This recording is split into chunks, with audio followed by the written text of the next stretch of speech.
All right, so we've been talking a little bit about this first part, this correlation versus causation. We just looked at a scenario there with that. Correlation is observing that if something increases or decreases, then the other increases or decreases.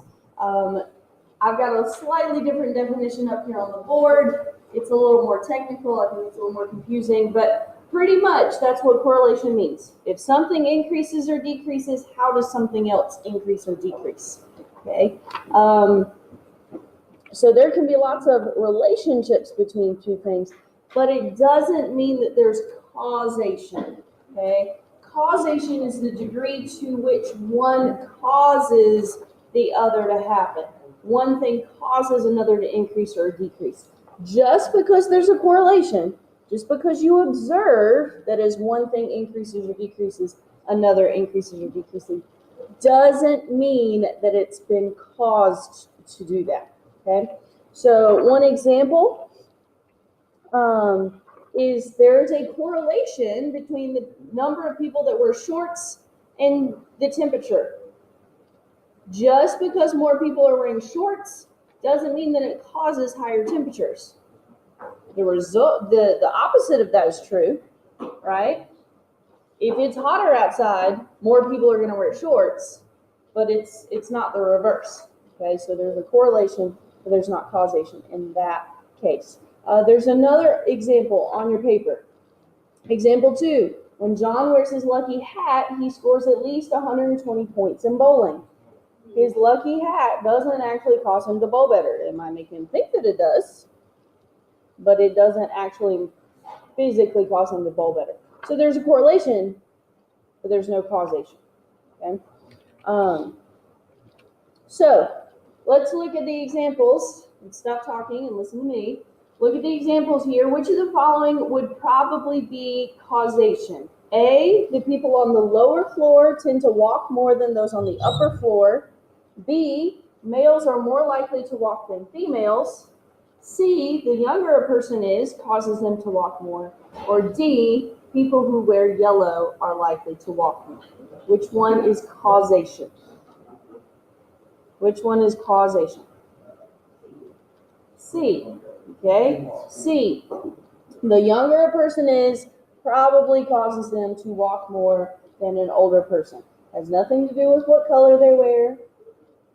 Not necessarily male and female issue there. And then A doesn't really make sense. Probably be the opposite. If you live on the upper floor, you probably have to walk further than the lower floor. If there's not a elevator, you're gonna have to walk up more steps. All right, let's talk about sampling for a second. Let's talk about sampling.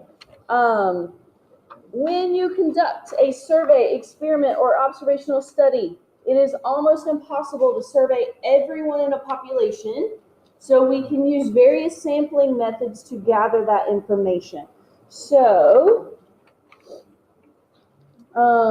we also need to be concerned about whether it's biased or unbiased. If the way that we pick the people that we're going to survey or experiment or study, we've got to make sure there's no bias in doing that. So one way we've got is random sampling. Okay, random sampling is when everyone in a population has an equal chance of being chosen in the experiment. One way to do that is to just randomly pick numbers out of a hat or draw names out of a hat, something like that. Everybody has an equal chance. Stratified sampling. Okay, stratified, I don't know if you've ever heard the word strata, but strata kind of means categories. Okay, I would write beside stratified sampling there, I would write categories. So you first divide your population into categories. So it could be male and female. Okay, it could be male and female. Or if we were talking about Surrey Central High School, we may talk about 9th, 10th, 11th, and 12th graders. Okay, we're breaking y'all into groups, and then we'll take a random number from each group. Okay, or if I was trying to find out some information from this class, I would split y'all into males and females, because I want to make sure that I get perspective from both. Okay, that's stratified, where you've got categories. Systematic sampling is when there's a method to how you choose the random number. So the example that they have here is that you assign numbers to the members of the population, and then you choose like every fifth person. Okay, you give everybody a number, and then you pick every fifth person. So it's still random, but there's kind of a system to how you do it. Then we have cluster sampling. Cluster sampling can be similar to stratified sampling. Okay, there's a slight difference between this. You randomly put the population into clusters. Okay, so like this morning, y'all put yourselves into groups. So if I was going to do cluster sampling, then I would take one person from each group that you're in. Okay, you were randomly put into those groups, and then I would take one person from each group.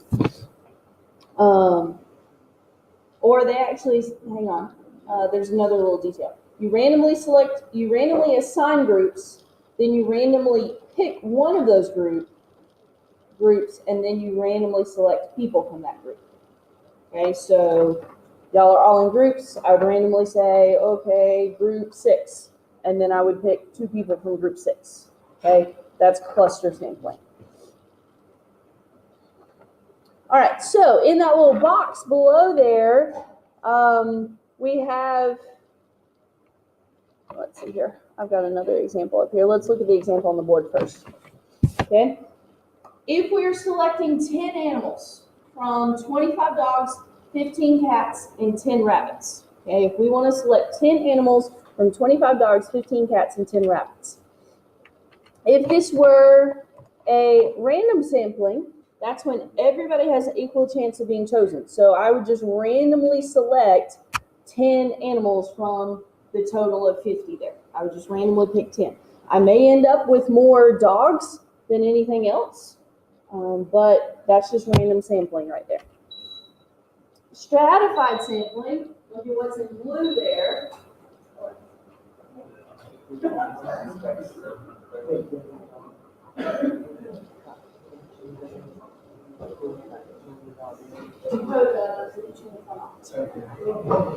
All right, stratified categories.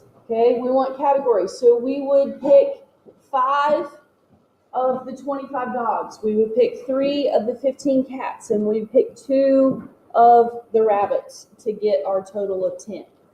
Okay, in those categories there, thank you, we would pick 5, 3, and 2.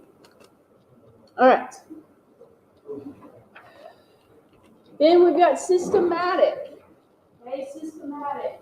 We would just give all of these numbers, or all of these animals, a random number, and then we would pick every 5th number to get our 10 animals. Okay. Then we have cluster sampling. So we would randomly put all the animals. In this example, they say put them into 2 groups of 25. Pick one of those 2 groups, and then pick 10 of the animals out of that group of 25. Okay. So for me, cluster sampling and stratified sampling, you just have to be careful there with those differences. All right. Oh, well, I didn't know the answer was there. Okay. Ignore the answer. Oh, well, that didn't do anything. Oh, well, let's just look at this. Which sampling method is used in the scenario below? A Gallup poll surveyed 1,018 adults by telephone in each of the 6 regions of the country, and 22% of them reported that they smoked cigarettes within the last week. So this is a stratified sample because it split the United States into 6 regions. Okay, so we wanted to make sure that we got a representation from the north, the south, the Midwest, the West, all that. We wanted to make sure that we got a population from each. So that's a stratified sampling. Okay, a principal goes into one classroom in each department and chooses 2 students from each class to participate in a school climate survey. This is also a stratified sample because the principal goes into one classroom in each department. You're getting categories there. Each department, math, science, social studies, all that. Okay. This school system sends out a survey to parents by generating a list of student numbers from PowerSchool. That would be a random sampling because everybody has an equal chance of being selected. Okay, you've got one more example there in that box on the bottom of your page for the different samplings. So you can look at that if you need that later on. Okay, I want y'all to look at